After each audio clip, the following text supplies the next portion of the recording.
بلوچستان خطے میں ایران اور پاکستان دونوں کو چیلنجز درپیش رہتے ہیں، جہاں مرکزی حکومتوں کے خلاف مختلف گروہ سرگرم ہیں۔ دونوں ملکوں کے لیے افغان سرحد پر بھی مسائل جنم لیتے ہیں جو اب طالبان کے کنٹرول میں ہیں، جیسے پاکستان انڈیا کے ساتھ مشرقی سرحد پر مشکلات کا سامنا کرنا پڑتا ہے، ویسے ہی مشکلات کا سامنا ایران اپنی مغربی سرحدوں پر کرتا ہے۔ سیستان و بلوچستان خطے میں تناؤ کے باوجود بظاہر دونوں ملکوں کی زیادہ تر توجہ اپنی دوسری سرحدوں کی طرف رہتی ہے، لہٰذا انہوں نے ایک اور سرحد پر کشیدگی سے گریز کیا۔ ان مسائل کی اہمیت کے باوجود انہیں حل کرنے کی باہمی کوشش کی، شاید اس لیے کبھی ایسا نہیں ہوا کہ دونوں کے درمیان سرحدی کشیدگی اس نہج پہ جا پہنچے جو اب دیکھی جا رہی ہے۔ اس لیے پاکستان کی سرزمین پر جیش العدل پر ایرانی حملہ اہمیت کا حامل ہے۔ یہ اس لیے بھی بڑی بات تھی کیونکہ یہ حملہ ایک ایسے وقت میں ہوا جب دونوں ملکوں کے حکام ڈیووس میں ورلڈ اکنامک سمٹ کے دوران ملاقات کر رہے ہیں۔ ایرانی وزیر خارجہ نے اس ملاقات کے دوران دہشت گردی سے لڑائی کو دونوں ملکوں کے لیے تشویش کا باعث سمجھا اور زور دیا کہ دونوں ممالک کے درمیان ماضی کے سمجھوتوں پر عمل درآمد کیا جائے۔ اس رپورٹ کے مطابق وزیر اعظم انوار الحق کاکڑ نے کہا کہ پاکستان اور ایران خطے میں ایک ہی چیلنج کا سامنا کر رہے ہیں۔ انہوں نے دہشت گردی کے خطرے کو محدود کرنے کے لیے مشترکہ کوششوں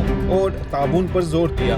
ایران کے سرکاری خبر رساں ادارے نے منگل کی رات دونوں ملکوں کے مشترکہ فوجی مشقوں کا بھی بتایا۔ ان سب باتوں کو مد نظر رکھتے ہوئے حملے کی واضح وجوہات کو سمجھنا مشکل ہے۔ جہاں بلوچستان خطے میں ایران مخالف گروپ کی سرگرمیاں جاری ہیں، وہیں کرمان میں حالیہ خودکش حملہ میں بڑی تعداد میں لوگوں کی ہلاکت ہوئی۔ یہ پاکستانی سرزمین پر ایرانی حملے کی بڑی وجہ ہو سکتی ہے۔ کرمان حملے کی ذمہ داری نام نہاد دولت اسلامیہ نے قبول کی تھی، تاہم ایران اسرائیل کو ان حملوں میں ملوث سمجھتا ہے۔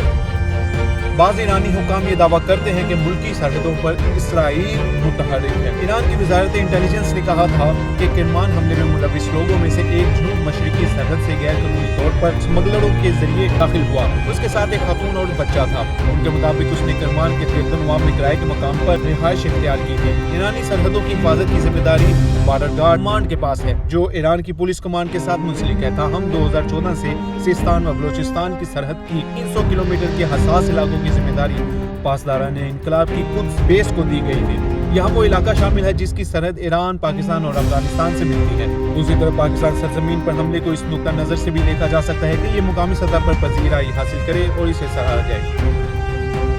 ایک طرح سے عراق اور شام کے بعد پاکستان میں حملہ پاسداران انقلاب کی طاقت کو بھی ظاہر کرتا ہے، یعنی تہران یہ کرنے کی صلاحیت رکھتا ہے اور اس کے نتائج بھی بھگت سکتا ہے۔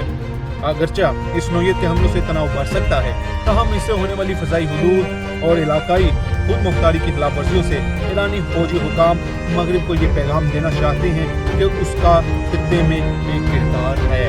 مغربی ممالک اکثر ایران پر خطے میں عدم استحکام پھیلانے کا الزام لگاتے ہیں، مگر اب پاکستانی سرزمین پر حملہ ایک ایسی بازی ہے جو شاید وہ نتائج نہ دے سکے جو اس کی حکمت عملی بنانے والے چاہتے ہیں۔ السلام علیکم، میں ہوں مجیب الرحمان شامی۔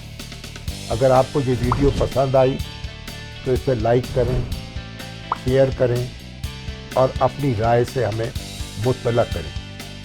کمنٹس لکھ کر کمنٹس سیکشن میں بھیج دیں اور تازہ ترین خبروں، بے لاگ تبصروں اور جاندار تجزیوں کے لیے دنیا نیوز کا یوٹیوب چینل سبسکرائب کریں۔ فوراً